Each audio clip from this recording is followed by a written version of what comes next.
Essa é a voz da profecia, uma voz de esperança, que proclama a volta do Senhor. Jesus em breve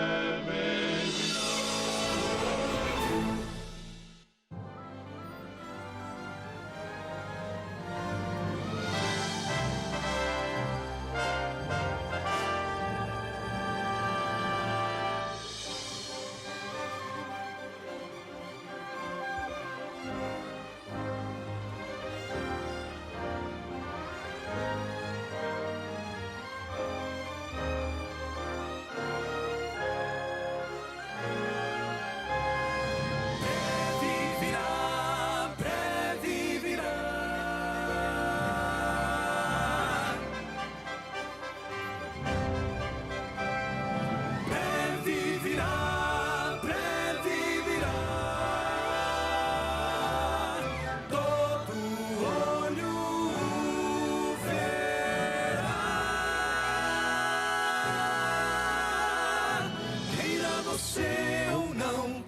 Você ou não, ele virá. A profecia diz, a palavra diz que ele virá. Esta é a voz da profecia, uma mensagem de fé e esperança que anuncia a volta do Senhor. E felizes são aqueles que leem, aqueles que ouvem as palavras da profecia e guardam as coisas nela escritas, pois o tempo está próximo. Servos de Deus, a trombeta tocai, breve Jesus voltará. A todo mundo a mensagem levai, breve Jesus voltará.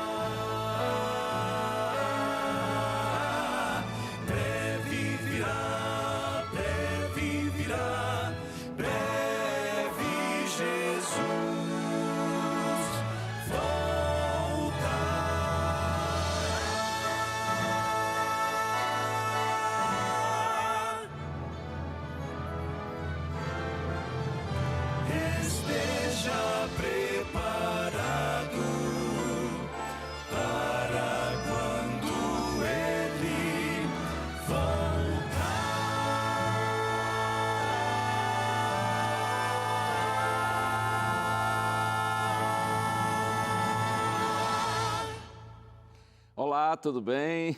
É um prazer estar outra vez em sua companhia. O quarteto acabou de cantar, você ouviu aí essa música linda que anuncia o retorno iminente do nosso Salvador. A segunda vinda de Cristo a essa terra com o propósito de buscar os seus filhos, de reunir a sua igreja e nos levar para a eternidade. Que essa bendita esperança siga viva em sua mente, em seu coração, porque conforme diz a palavra do Senhor, aquele que vem virá e não tardará. E assim a gente prossegue aqui no programa A Voz da Profecia, tentando fazer sempre o nosso melhor para que o nome do Senhor seja glorificado. Eu aproveito a oportunidade e agradeço muito a você que ora por nós, ora por mim, pelo Quarteto Arautos do Rei, ora por todos que trabalham aqui na Rede Novo Tempo de Comunicação. Muito obrigado mesmo por suas orações e, por favor, continue orando por nós. Os desafios são grandes, a responsabilidade é imensa, mas o nosso bom Deus, em sua infinita graça, Ele tem nos abençoado. E quanto mais a Novo Tempo cresce e o ministério da Voz da Profecia se expande, mais a gente sente a necessidade da bênção, da direção e da condução divina. Por isso, ore sempre por nós e a gente aqui também na Novo Tempo sempre oramos pelos nossos queridos telespectadores. E assim, unidos uns aos outros, seguimos para frente, procurando dar sempre um bom testemunho aos que estão ao nosso redor. Por falar em testemunho, você vai ouvir hoje a história da Aila de Petrópolis, ela que foi tremendamente influenciada pelo exemplo de uma família que serve a Deus com sinceridade. E o Quarteto Arautos do Rei vai cantar e eu vou pregar, e é um prazer estar com você no ar, a Voz da Profecia.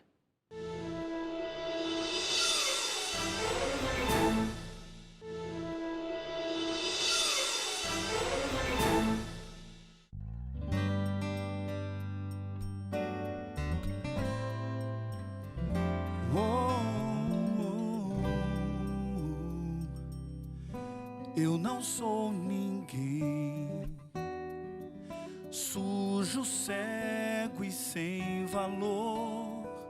Sou um refém do mal que me encanta, pobre pecador.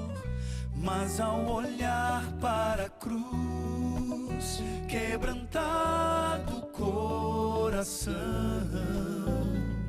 no sangue derramado, eu encontrei perdão. Seu perdão.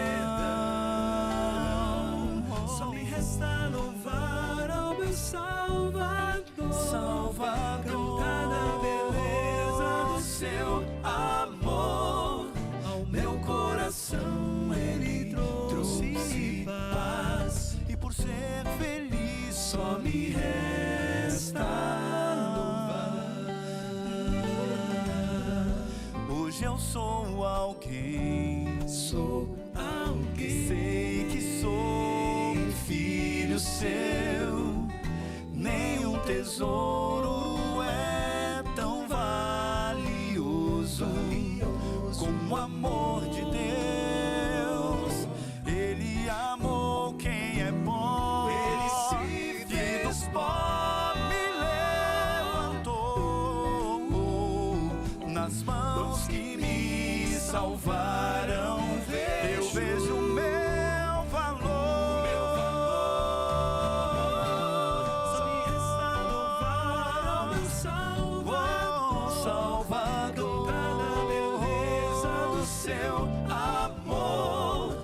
Ao meu coração ele trouxe paz, e por ser feliz só me resta louvar. A graça que me salvou, me amou até o fim. Como posso agradecer a quem tudo fez por mim?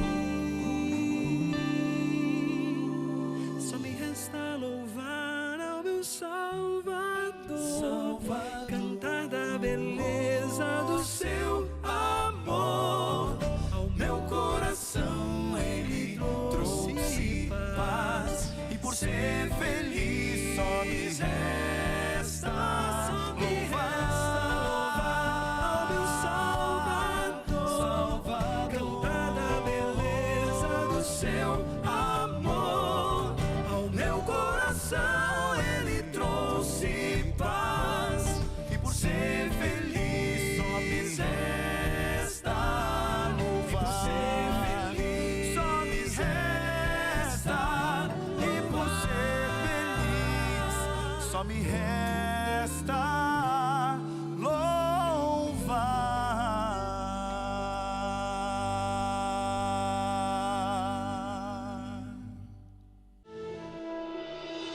Na minha vida estava indo tudo muito bem.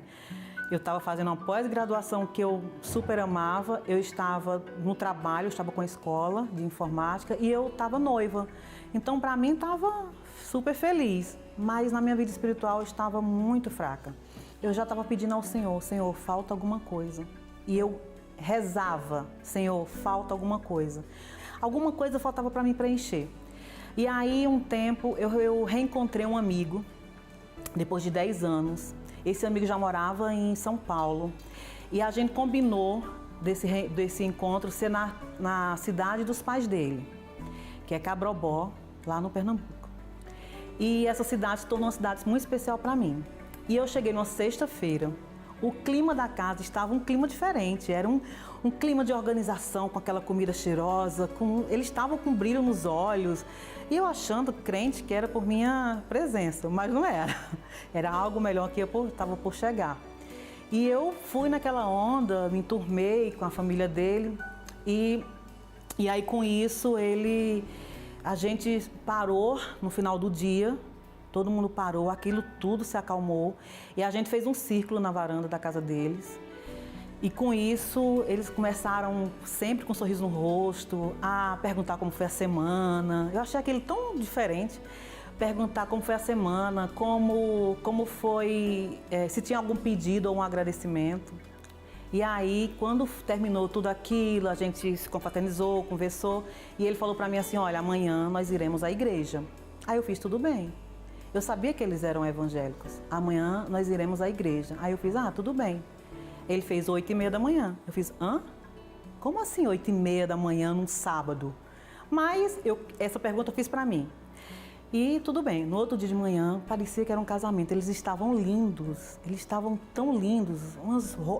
A mãe dele estava com roupa linda, o pai de terno. Eles estavam lindos e eu me senti um pouco perdida. Eu falei, gente, fazer o que na igreja num sábado de manhã? Será que é um casamento? Eles estavam muito bonitos, eles estavam muito felizes. E quando chegamos na igreja, o pai dele foi nos apresentar o casal que estava na recepção da igreja. E aí a mulher, ela me estendeu a mão e falou, feliz sábado. Aí eu dei um sorriso para ela, achei aquele tão lindo, feliz sábado. Aí eu respondi, feliz sábado.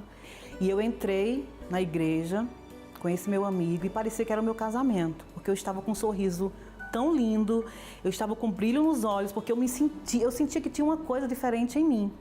Naquele feliz sábado que aquela mulher me deu, e fiquei pensando, feliz sábado, 7º dia, o 7º dia é o sábado, como assim? Tem alguma coisa com esse sábado? E aí eu senti que aquela emoção toda que eu estava sentindo naquele momento, que o sábado faltava na minha vida, que era o sábado que faltava na minha vida, que eu falava, Senhor, falta alguma coisa. E foi o sábado, foi aquele feliz sábado que mudou a minha vida.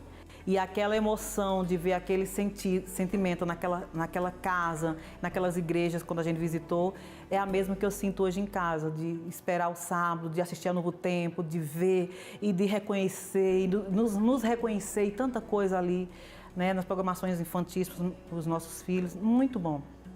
E a minha conexão com Deus foi de reconhecimento do Todo-Poderoso, de quem Ele é, das formas que Ele faz para que a gente possa reconhecê-lo, né? Nas pequenas coisas, através de pessoas, porque foi assim, foi através de pessoas, de amigos, né? Esses amigos que eu tenho um carinho enorme e que eu tinha certeza que era. Porque quando eu ouvi, quando eu reconheci, eu tinha certeza que aquele era o Deus que eu deveria adorar, único, que aquele Deus era o verdadeiro Deus. Porque foi tão profunda a forma que ele me disse, o que ele preencheu. Foi, sabe, um dia da semana que a gente fazia tantas coisas assim. Eu não me via de outra forma guardando o sábado se eu não passasse por isso. Se de repente eu fosse ler a Bíblia, de repente eu não entendesse naquele momento. Mas eu precisei ouvir, eu precisei ver a mudança nas pessoas, a fisionomia das pessoas naquele santo dia, naquela preparação, e entender que aquela sexta-feira brilhosa, tão linda, era o dia da preparação, era um dia especial, um dia que eu queria muito viver com os meus, aquele dia da preparação, aquele dia tão especial. Então Deus se tornou esse Deus especial justamente por isso, porque Ele não desistiu de mim e Ele preencheu aquele vazio e uma forma de cada vez mais adorá-lo. O sábado é o dia assim especial realmente de adoração.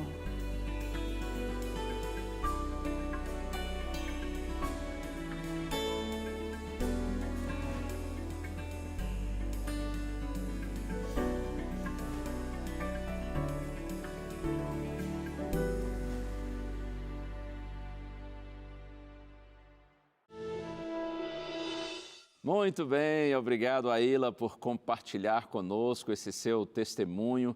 E é assim mesmo, é impressionante como que nós influenciamos pessoas, para o bem ou para o mal. Mas aqueles que servem a Deus, que amam a Deus e andam nos caminhos do Senhor, eles são uma influência positiva, eles são uma influência para o bem.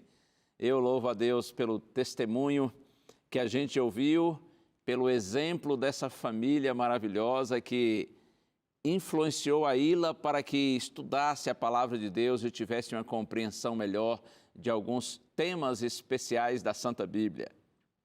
E por falar em temas especiais da Bíblia, eu tenho aqui nas minhas mãos a revista O Sábado da Criação, revista preparada aqui na Escola Bíblica da Novo Tempo, e é um material excelente que nos ajuda a esclarecer, a a compreender a respeito desse tema sublime da Bíblia e tão profundo relativo ao dia de sábado. Tem muita gente por aí, gente sincera, gente de Deus, gente do bem, cristã, que não compreende esse assunto, que tem muitas dúvidas e às vezes recebe informações distorcidas. Você quer compreender mais esse assunto com mais profundidade? Então peça essa revista, O Sábado da Criação, e nós vamos enviá-la carinhosamente para você. É só você ligar para a gente em horário comercial. O telefone 0 operadora 12 21 27 31 21. Ou então você pede a revista através do WhatsApp. O número está aí na tela, você manda uma mensagem de texto e diz assim: eu quero a revista O Sábado da Criação. E vai chegar como um presente da Novo Tempo para você. É hora de intervalo, mas eu já volto. Viu aí o tema? Do pecado à santidade. Oh, sim, tem mensagem de Deus para você agora. Fica aí.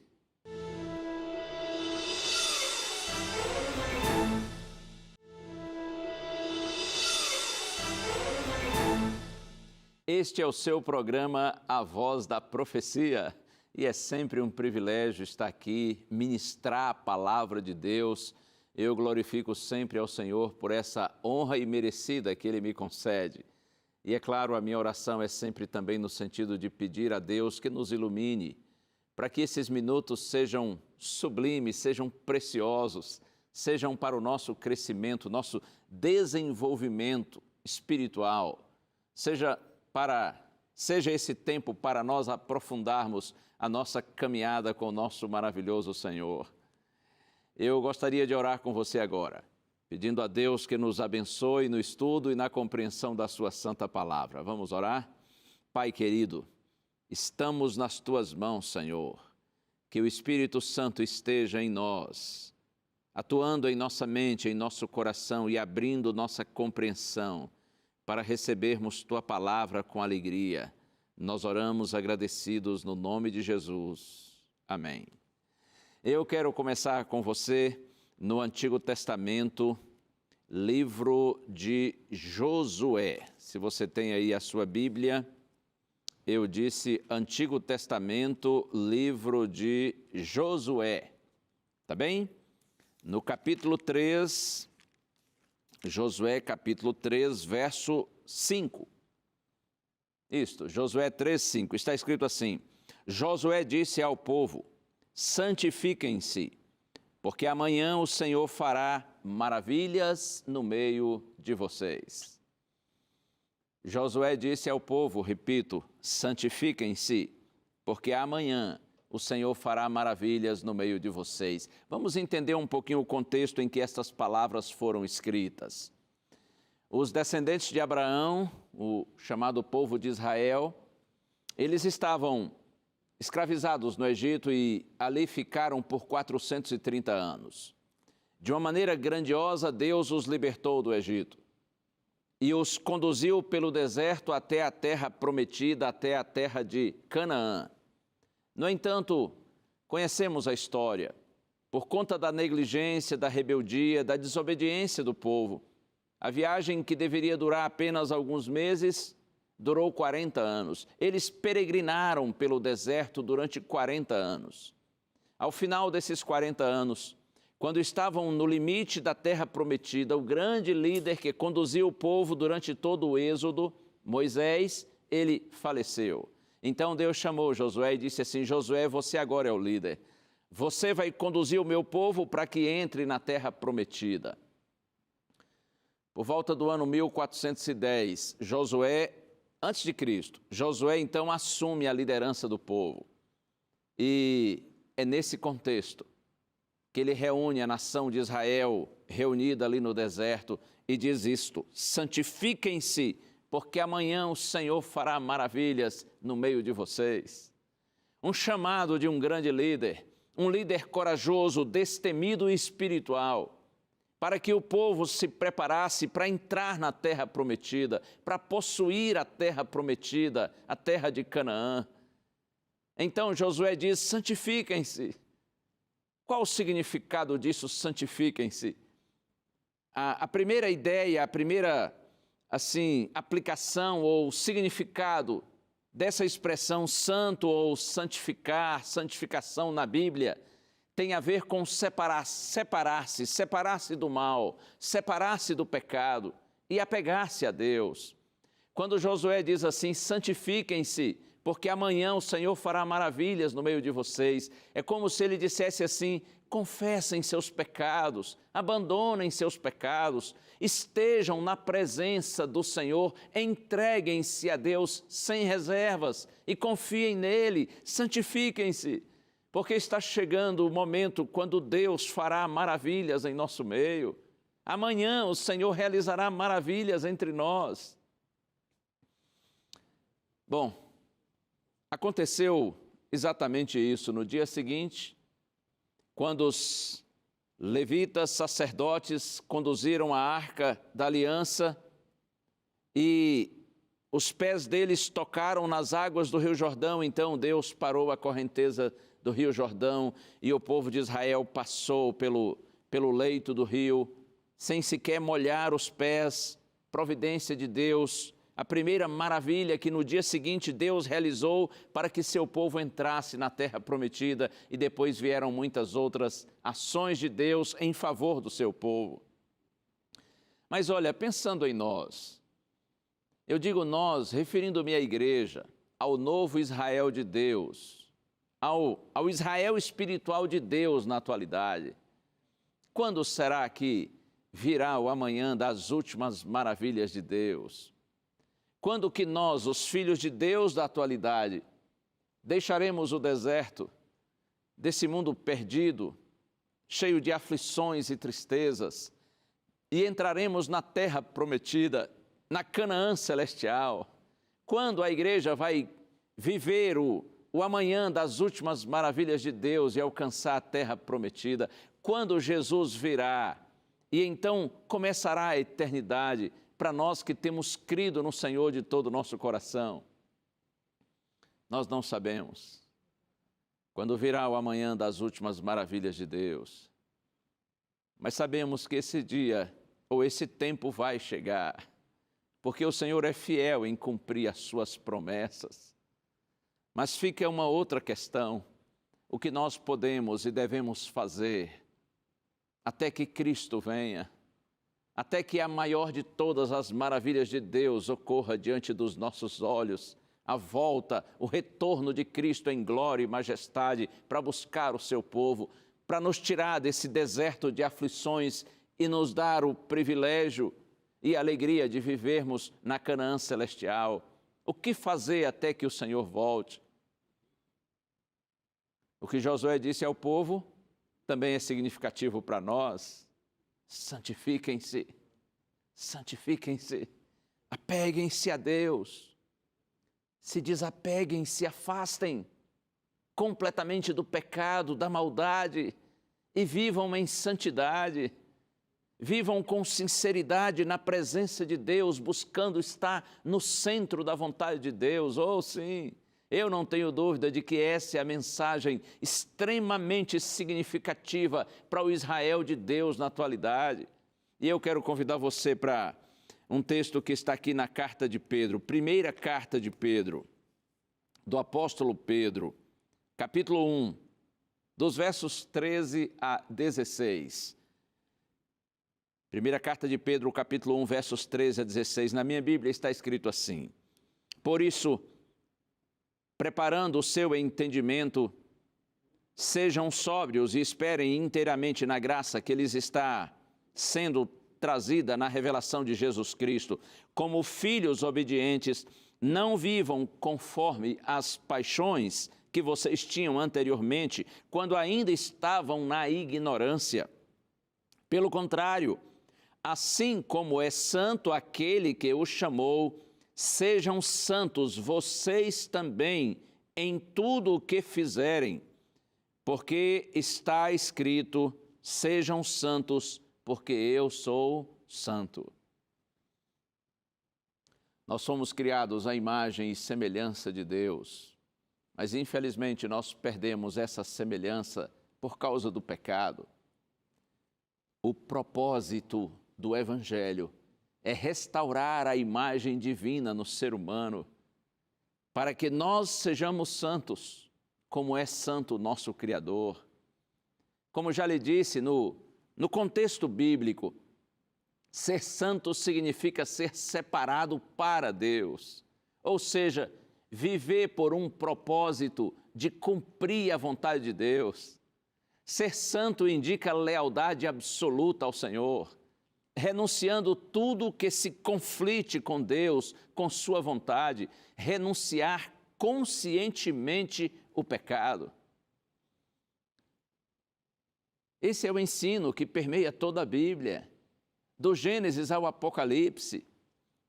Os discípulos, os apóstolos de Cristo, não tinham nenhuma dúvida quanto a esse aspecto, de que assim como os israelitas no passado deveriam se santificar, a igreja de Deus, o Israel espiritual no presente também deve viver em santidade.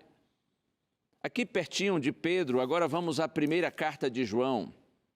Se você quer ver aí na sua Bíblia, a primeira carta de João, capítulo 3, verso 9, está escrito assim: todo aquele que é nascido de Deus não vive na prática de pecado, porque nele permanece a semente divina.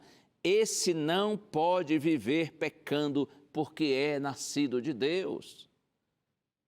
Será que João poderia ter sido mais claro, mais direto, mais explícito do que isso?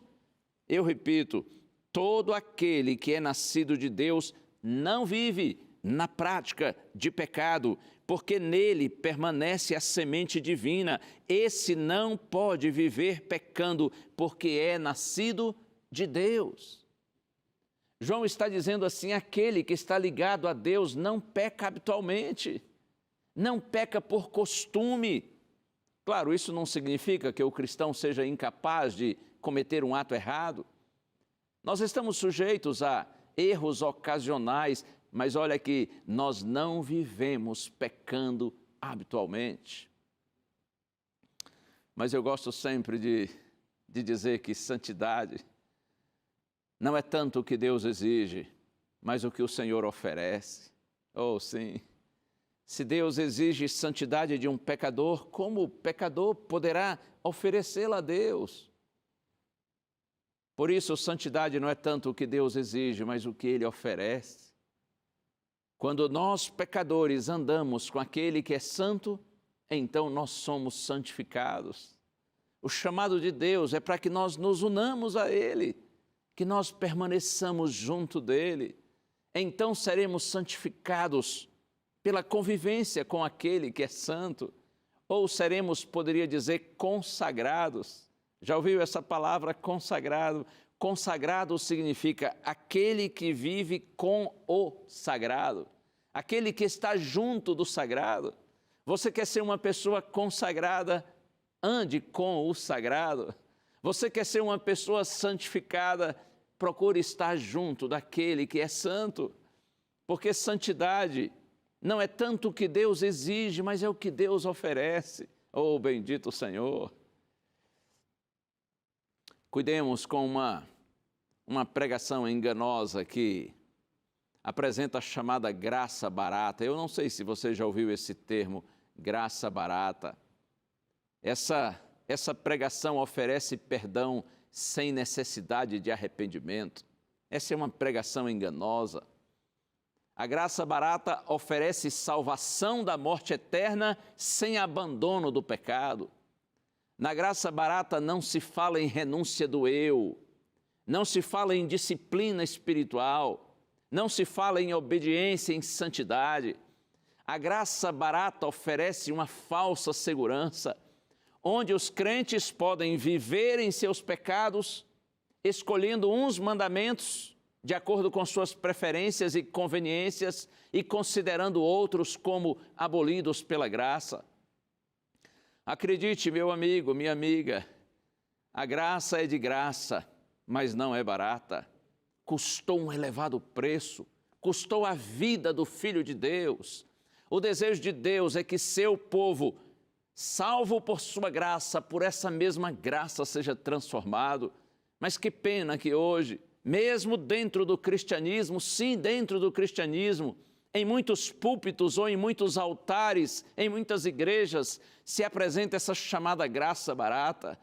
E, aliás, que tempo terrível esse no qual nós estamos vivendo, não é mesmo? As pessoas perderam completamente a vergonha. O pecado hoje, não, o pecado já não, o pecado mudou de nome.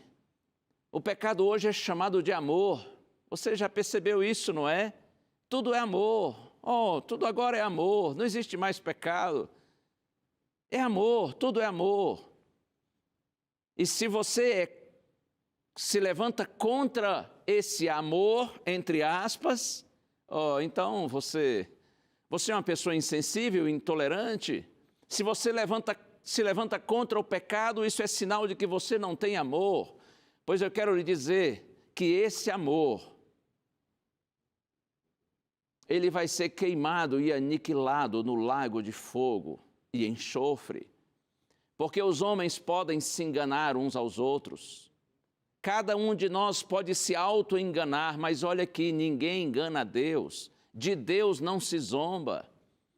Cuidemos com essa realidade na qual nós estamos vivendo hoje, em que a palavra pecado foi substituída por amor. Cuidemos com isso. Estudemos a palavra de Deus e sejamos atentos ao assim diz o Senhor, porque não se esqueça, de Deus não se zomba. Alguém pode estar me assistindo e talvez pense assim, mas pastor, o apóstolo Paulo não diz que onde abundou o pecado, superabundou a graça de Deus? Essa é uma frase tão linda de Paulo, não é verdade?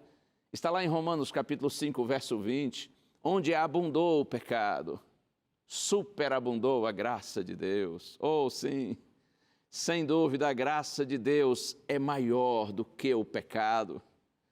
Eu gosto de dizer que há mais graça no coração de Deus do que pecado em nossa vida.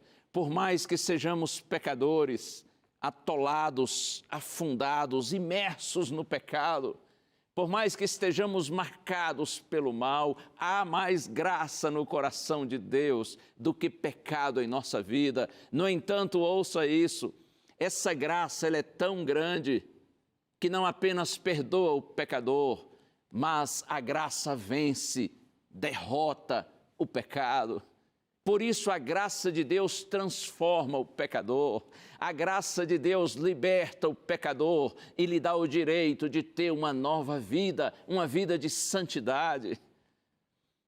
Quer ver mais um texto bíblico? Agora vamos a Paulo. Carta aos Romanos. Se você quer ver aí na sua Bíblia, vamos lá. Carta de Paulo aos Romanos, capítulo 6. Vou ler primeiro os versos 1 e 2. Está escrito assim: que diremos então? Continuaremos no pecado para que a graça aumente ainda mais? Olha a pergunta. Que diremos então? Continuaremos no pecado para que a graça aumente ainda mais? De modo nenhum.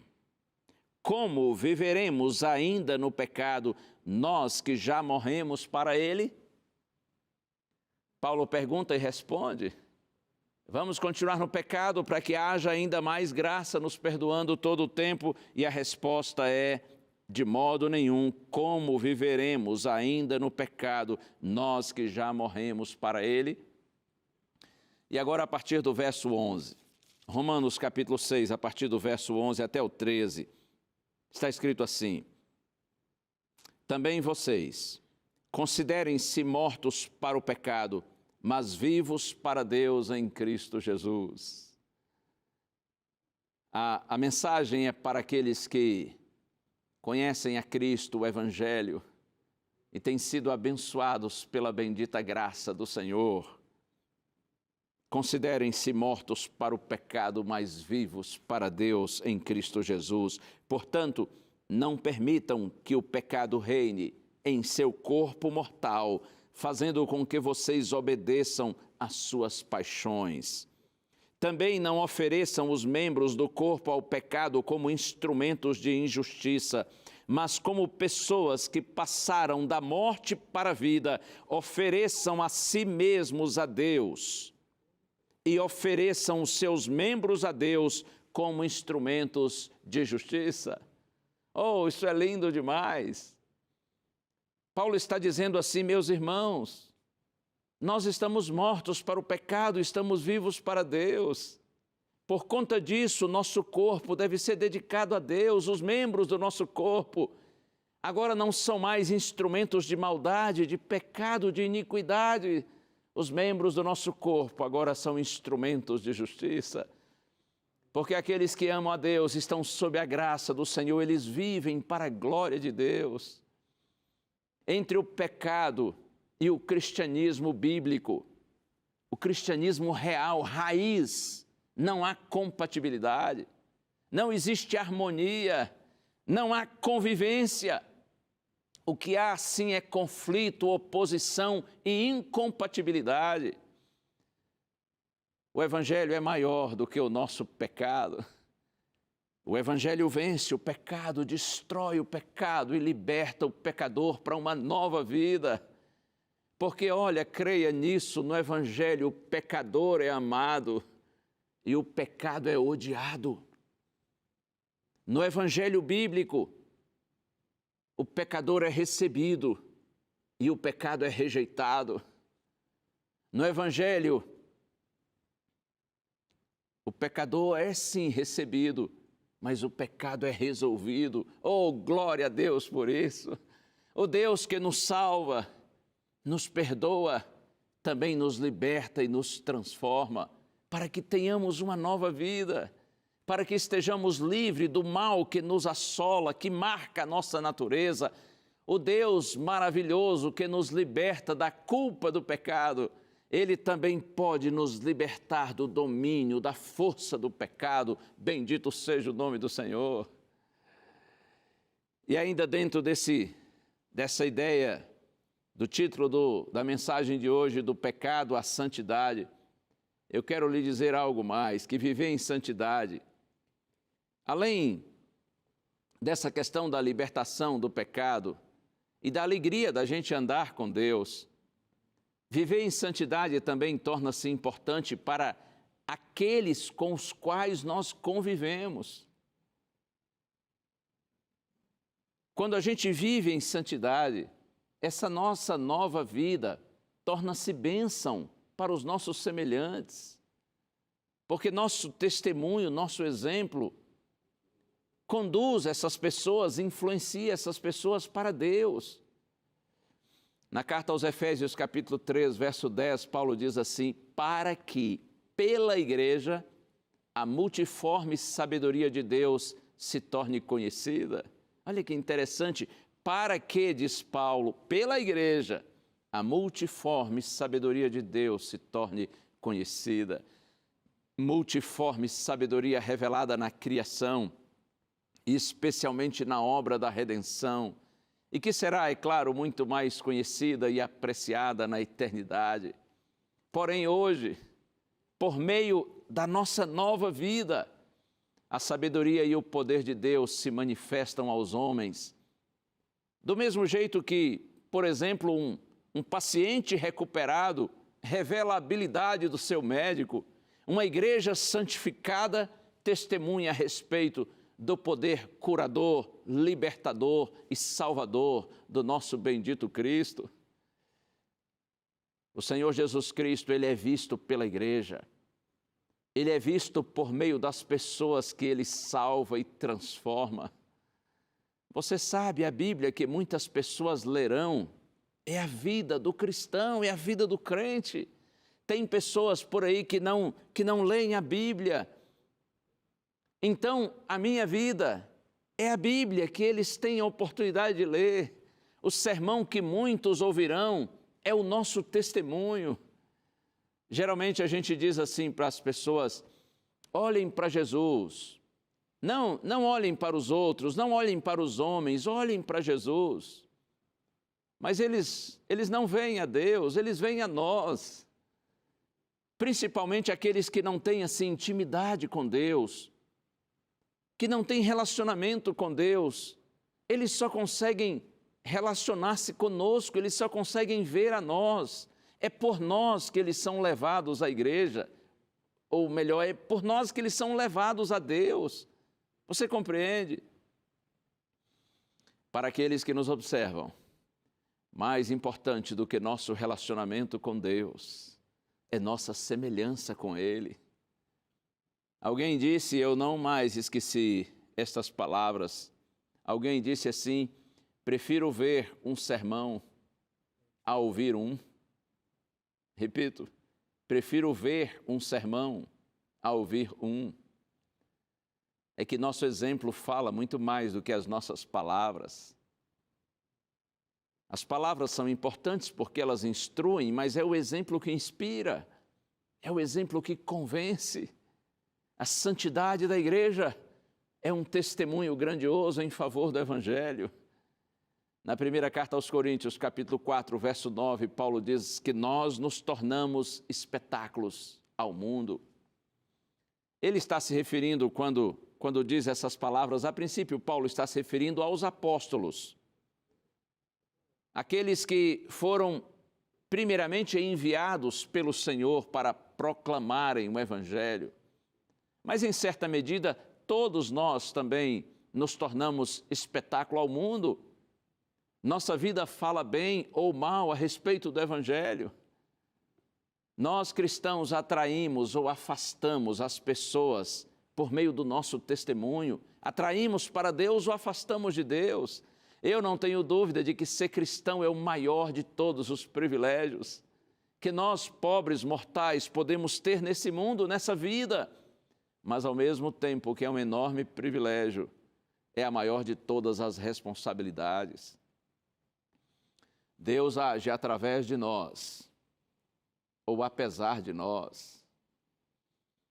Tomara que Ele haja através de nós, e não apesar de nós. Tomara que o nosso testemunho seja positivo, atraindo pessoas para Deus e não um testemunho negativo que afasta ainda mais pessoas de Deus. Eu já ouvi gente dizer assim, se for para ser cristão do jeito de fulano, de fulana, eu jamais quero ser. Que triste isso. Tantas pessoas que levam o nome de Cristo, porém dão um testemunho tão negativo em relação ao Evangelho. Lembre-se disso. Deus nos tirou do pecado para uma vida de santidade. É santidade que Deus espera do seu povo. Mas a genuína santidade é fruto de estar na presença daquele que é santo, em comunhão com o Senhor. Eu, prisioneiro do Senhor, rogo, suplico a vocês que vocês andem de modo digno da vocação a que vocês foram chamados. São palavras de Paulo, estão na carta aos Efésios, capítulo 4, verso 1. Repito, Paulo diz assim, eu rogo, irmãos, a vocês, eu, prisioneiro no Senhor, que vocês andem de modo digno da vocação a que vocês foram chamados. E que chamado tremendo, que vocação grandiosa. Agora, diz Paulo, andem de modo digno dessa vocação, ou seja, representem aquele que os chamou, que os atraiu, aquele a quem vocês dizem amar, seguir, representem o Senhor da maneira mais digna possível. Porque no passado vocês eram trevas, mas agora vocês são luz no Senhor, andem como filhos da luz. Ainda na carta aos Efésios, capítulo 5, verso 8. Veja, Paulo está falando à igreja, ao novo Israel de Deus. Por isso que ele diz assim, irmãos, no passado vocês eram trevas, nós éramos trevas. Veja, nós não apenas estávamos nas trevas, mas nós éramos trevas. Porque o problema do homem não é apenas aquilo que ele faz, mas aquilo que ele é na sua essência. Um pecador condenado à morte eterna. Mas quando a graça de Deus nos alcança e nos perdoa e nos transforma, nós deixamos de ser trevas e passamos a ser luzes. Ora, que maravilha, que bênção de Deus em nossa vida. Então Paulo diz assim, irmãos, no passado vocês eram trevas, mas agora vocês são luz, são luzes no Senhor. Andem, diz Paulo, como filhos da luz. Representem dignamente aquele que vocês dizem ser o Pai de vocês. Representem dignamente aquele que é santo, então vivam em santidade. A melhor maneira de nós glorificarmos a Deus por meio da nossa vida é tendo exatamente uma vida de santidade. Mas olha, não é difícil para mim pregar essa mensagem. O difícil é vivê-la. E talvez você, depois de ouvir tudo isso, pense assim, pastor, então para mim não dá, já era. Porque eu estou em falta. Eu estou perdido porque, infelizmente, eu peco muitas vezes. Tenha calma. Olha o que o Senhor lhe diz, por meio de João, o discípulo amado. O Senhor diz assim, filhinhos meus, porque mesmo sendo um pecador, uma vez que o temor de Deus está em seu coração, você é um filhinho do Senhor. E através de João, o Senhor nos diz assim, filhinhos meus, estas coisas eu escrevo a vocês para que vocês não pequem. Todavia, se alguém de vocês pecar, diz João, nós temos um advogado junto ao Pai, Jesus Cristo, o justo. Oh, glória a Deus por isso. Eu escrevo a vocês, diz João, para que vocês não pequem. Assim como eu também não devo pecar, mas se alguém pecar, calma. Nós temos um advogado junto ao Pai, Jesus Cristo, o justo. E João segue dizendo assim, se nós confessarmos os nossos pecados, Ele é fiel e justo para nos perdoar os pecados e nos purificar de toda injustiça. Isso está na primeira carta de João, capítulo 1, verso 9. Não é maravilhoso saber disso? O nosso Deus é tão maravilhoso, Ele é tão bom. É verdade que Ele tem aversão pelo pecado.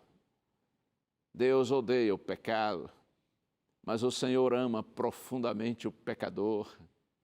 E a razão porque Deus odeia o pecado, uma das razões porque Deus odeia o pecado, é porque Deus sabe que o pecado só traz sofrimento para a humanidade. Por mais que os homens digam que não é assim, essa é a verdade. Eles estão se enganando, enganando uns aos outros. Não existe felicidade real numa vida contrária aos planos de Deus, à vontade de Deus, às orientações de Deus. Sempre que nós seguimos de acordo com nossa cabeça, contrários à indicação do Senhor, nós estamos caminhando por um terreno perigoso, infeliz, que nos levará não à felicidade real, mas à infelicidade. Não existe felicidade alguma quando nós vivemos em oposição ao conselho, ao mandamento, à palavra de Deus. Mas se nós confessarmos os nossos pecados, Ele é fiel e justo para nos perdoar os pecados e nos purificar de toda injustiça. Como é bom pensar nisso. Como é bom saber que, apesar de ter aversão pelo pecado, o Senhor ama profundamente todo pecador. E todo pecador que corre para os braços do Senhor, que para de dar desculpas evasivas, para de fazer racionalizações, para de tentar justificar os seus próprios erros. Todo pecador que cai diante do Senhor com humildade e sinceridade, clama a Deus por perdão, é perdoado. E todo o que clama a Deus por poder para ter uma nova vida, recebe de Deus o poder para ter essa nova vida. Ou sim, não há pecado, não há inclinação para o mal que o nosso Deus não consiga resolver. Quando nós procuramos persistentemente estar na presença do Senhor, quando nós não desistimos do Senhor, Ele não desiste de nós. E quando Deus age em nossa vida, Ele nos dá vitória sobre o pecado. Lembre-se disso, Deus não apenas nos liberta da culpa dos nossos pecados, Ele tem poder para libertar os pecadores do domínio, da força do pecado e nos dá uma nova vida para que nós vivamos em santidade. Deus lhe abençoe. Confie em seu Deus de todo o seu coração. Se está difícil viver em santidade, corra para perto daquele que é santo, reconheça seus pecados, confesse-os e peça a Deus poder para abandoná-los e o Senhor lhe dará a vitória. É hora da música. Meu tempo já acabou e o quarteto já está pronto para cantar. E a música é esta. Ouça agora, Arautos do Rei, Crescendo em Graça.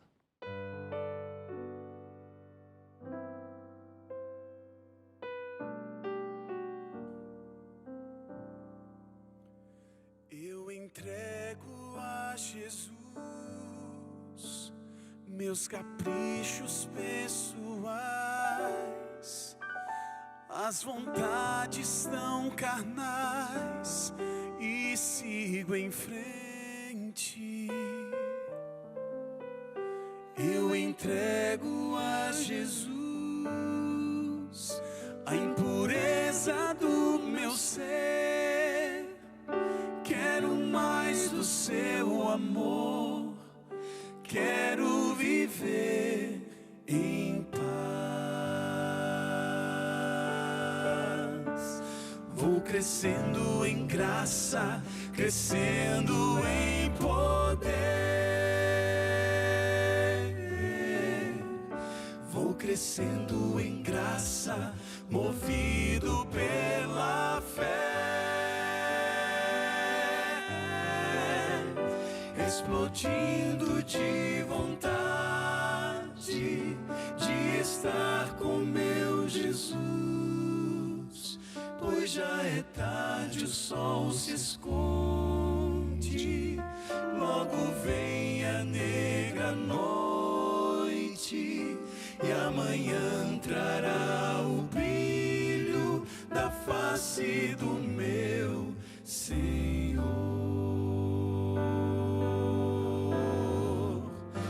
Explodindo de vontade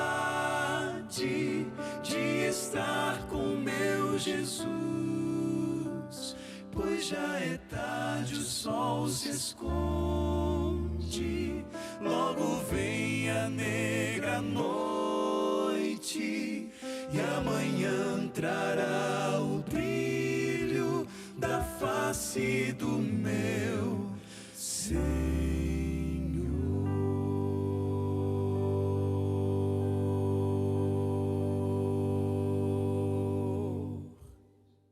Só depende da nossa decisão. Se nós resolvermos crescer na graça do Senhor, nós cresceremos. Na medida em que nos colocarmos inteiramente nas mãos do Senhor, nos entregarmos a Ele sem reservas, então o poder de Deus se aperfeiçoará em nossa fraqueza e nós venceremos o mal com o bem, nós viveremos em santidade. Outro dia, lendo Ian Thomas, no livro Salvos pela Vida de Cristo, na página 18, li essas palavras. Ele escreve assim: está em Cristo, isto é redenção, mas Cristo estar em nós, isto é santificação. Estar em Cristo, isso nos torna aptos para o céu, mas estar Cristo em nós, isso nos torna aptos para viver na terra. Estar em Cristo altera a direção para onde vamos, mas Cristo está em nós, muda o nosso propósito. Que Deus lhe abençoe, que Jesus Cristo esteja em você. Vamos orar juntos? Pense em Deus comigo. Pai querido, louvado seja teu nome, Senhor, porque tu nos conduzes do pecado à santidade, tu perdoas e também transformas o teu povo. Tu és capaz, Senhor, de nos salvar e também nos santificar. Por isso nós oramos agradecidos, no santo nome de Jesus. Amém. Deus abençoe você. Que o bom Deus abençoe toda a sua casa, toda a sua vida. É verdade que a luta contra o mal é muito acirrada e forte, mas a vitória do bem é certa quando nós nos colocamos inteiramente nas mãos do Senhor. Deus abençoe você e sua família. E a gente se vê no próximo programa. Um abraço, tchau.